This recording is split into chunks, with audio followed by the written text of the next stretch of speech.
يا لغتي عربية حسبي بأنك منطقي وبياني عربية قلبي وروحي أحرفي ولساني عربية حسبي بأنك منطقي وبياني.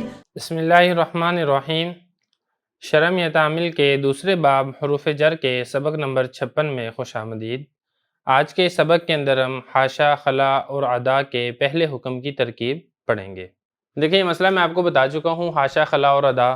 خلاصہ میں آپ کو دوبارہ بتا دیتا ہوں کہ بعض لوگ یہ کہتے ہیں کہ حاشا، خلا اور ادا یہ فعل ہیں، یہ حرف جر نہیں ہیں، اور ان کا فاعل اس کے اندر ضمیر مستتر ہے، اور اس کے بعد جو اسم ہوگا وہ مفعول ہونے کی وجہ سے اس کے اوپر نصب آئے گا. یہ مسئلہ تھا. اب ہم نے اس کی ترکیب کرنی ہے. ترکیب میں اس کو ہم تھوڑا سا پہلے توڑ دیں گے تاکہ ہمیں سمجھنا آسان ہو. پہلا جملہ یہ ہے، یہ بنے گا قول، وقال بعضهم، یہ بنے گا قول، اور اس کے بعد یہاں تک یہ بن جائے گا اس کا مقولہ. قول اپنے مقولہ سے مل کر جملہ قولیہ. ٹھیک ہے. اب اس کے بعد ہم نے اس کو توڑنا ہے. توڑنا کیسے؟ دیکھیں، واو حرف عطف ہے، قال فعل، بعض مضاف، ہم ضمیر مضاف الیہ، مضاف مضاف الیہ سے مل کر اس کا فاعل، فعل فاعل مل کر جملہ فعلیہ خبریہ ہو کر قول. اب آگے اس کا مقولہ ہے.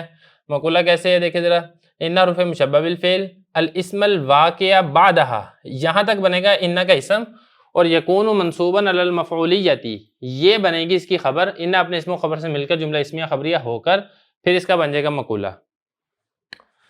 اس کو آپ ایسے ہی مقولہ بنا لیں، یا پھر اس کو بنا لیں معطوف بنا دیں، فا حرف عطف کر کے پھر اگلے جملے کو اس کے اوپر سابقہ کے اوپر عطف ڈال کے پھر آپ اس کا مقولہ بنا دیں. وہ آپ کی مرضی ہے، دونوں طرح درست ہے. دیکھیں ذرا اب اس کو کر لیتے ہیں، اس کو مزید کھول لیتے ہیں. ان حرف مشبہ بالفعل الاسم مضاف، الاسم موصوف ہے، الواقع اس کی صفت ہے. موصوف صفت مل کر ان کا اسم بنانا ہے آپ نے، اور اس کو آپ ابھی صفت بعد میں بنائیے گا، پہلے آپ اس کو حل کریں کیونکہ یہ اسم فاعل ہے، اور اسم فاعل بھی فعل کی طرح اپنے فاعل کا تقاضا کرتا ہے، اور اس کا بھی مفعول بھی ہوتا ہے بعض اوقات. یہاں پر بھی ویسے ہی ہوگا. الواقع اسم فاعل ہے، اس میں ہوا ضمیر اس کا فاعل ہے، بعد مضاف، ہا ضمیر مضاف الیہ، مضاف مضاف الیہ سے مل کر یہ واقع کا بنے گا مفعول فی. تو واقع اسم فاعل اپنے فاعل اور مفعول فی سے مل کر جملہ شبہ فعلیہ، شبہ جملہ ہو کر فعلیہ خبریہ ہو کر پھر یہ اسم موصوف کی صفت، موصوف صفت مل کر پھر یہ ان کا بن جائے گا اسم، اور اگلا جملہ بنے گی ان کی خبر. وہ کیسے خبر بنے گی وہ بھی بنا لیتے ہیں. دیکھیں، یکون فعل ہے، اس میں ہوا ضمیر ہوگا اس کا اسم، اور یہ منصوب علی المفعولیۃ، یہ بنے گی اس کی کان فعل ناقص کی خبر. کان فعل ناقص اپنے اسم و خبر سے مل کر پھر یہ ان کی خبر بنے گی. اب اس کو بھی حل کر لیتے ہیں. منصوباً یہ اسم مفعول ہے، اسم مفعول بھی اسم فاعل کی طرح یہ شبہ جملہ ہوتا ہے، اس کے اندر بھی فاعل ہوتا ہے اور بعض اوقات اس کا مفعول بھی ہوتا ہے. تو یہ منصوباً یہ اسم مفعول ہے، اس میں ہوا ضمیر اس کا نائب فعل ہے، علی حرف جر مفعولیتی مجرور، جار مجرور مل کر یہ منصوباً کے متعلق، منصوباً شبہ فعل اپنے فاعل اور اپنے نائب فاعل اور متعلق سے مل کر جملہ فعلیہ خبریہ ہو کر پھر یہ بنے گی یکون فعل ناقص کی خبر.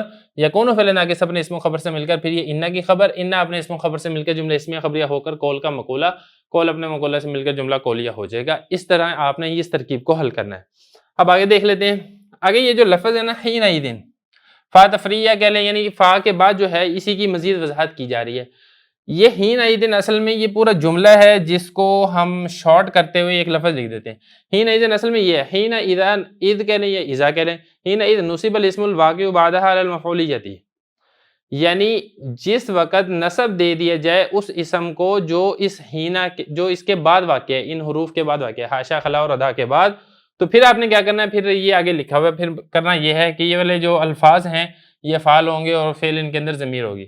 تو اصل میں یہ جملہ ہے پورا، تو اس پورے جملے کو بھی ہم نے حل کرنا ہے. اس کو ہم حل کر لیتے ہیں. ہینا یہ مبدل منہو ہے، از یہ بدل ہے. مبدل منہو اپنے بدل سے مل کر پھر یہ بنے گا مضاف، اور یہ جو پورا جملہ ہے یہ بنے گا اس کا مضاف الیہ.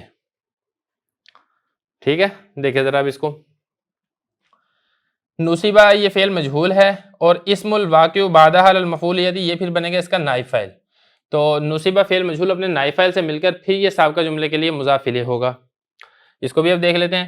اسم یہ موصوف، الواقع یہ پھر دوبارہ اسم فاعل آگے، اس میں ہوا ضمیر اس کا فاعل ہے، بعد مضاف مضاف الیہ سے مل کر یہ اس کا واقع کا مفعول فی بنے گا، اعلیٰ حرف جر مفعولیتی مجرور، جار مجرور مل کر یہ واقع کے متعلق. تو واقع شبہ فعل اپنے فاعل، متعلق اور اپنے مفعول سے مل کر جملہ فعلیہ خبریہ ہو کر اسم موصوف کی صفت، موصوف صفت مل کر پھر یہ نصیبہ کا بنے گا نائب فاعل نصب فعل مجہول اپنے نائب فاعل سے مل کر جملہ فعلیہ خبریہ ہو کر اذ یہ پھر یہ جو پورا آپ نے پہلے مضاف بنایا تھا اس کے لیے مضاف الیہ مضاف الیہ سے مل کر پھر آپ اس کو تکونو کا مفعول بنائیں.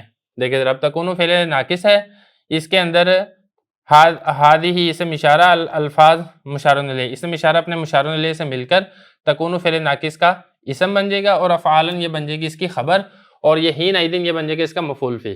تو تکونو فعل ناقص اپنے اسم و خبر اور مفعول فی سے مل کر جملہ فعلیہ خبریہ ہو جائے گا. تو یہاں تک ہمارا جو دوسرا جملہ یہ مکمل ہو جائے گا. تو پہلا جملہ ہم نے یہاں سے لے کے یہاں تک مکمل کیا تھا جو ہم نے قول اور مقولہ بنایا تھا.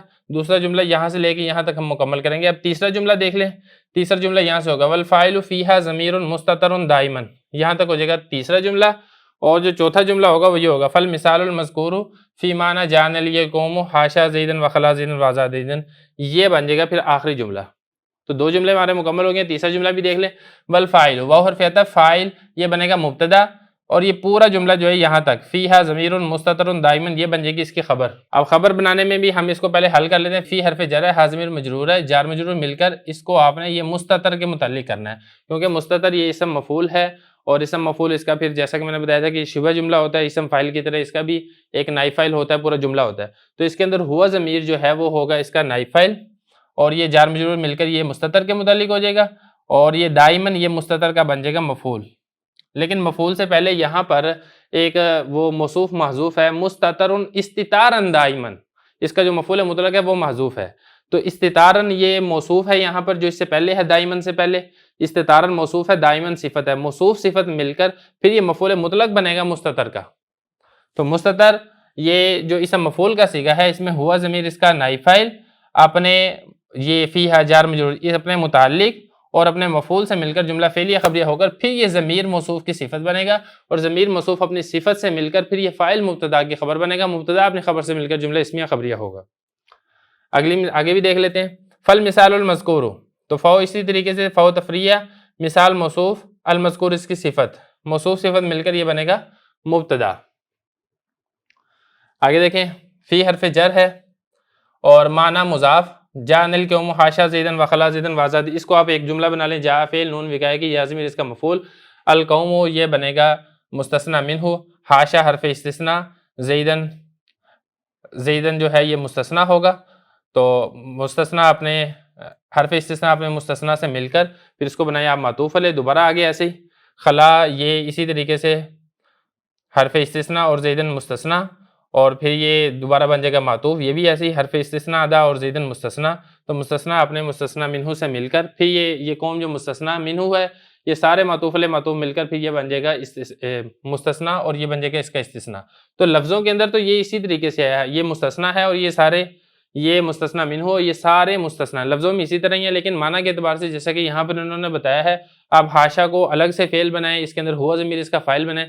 آپ ایسے بھی بنا سکتے ہیں کہ حاشا فعل ہے ہوا ضمیر اس کا فاعل ہے زیدن اس کا مفعول ہے. فعل فاعل مفعول مل کر جملہ فعلیہ خبریہ ہو کر پھر یہ مستثنی آپ ایسے بھی کر سکتے ہیں. تو دونوں طرح آپ کر سکتے ہیں.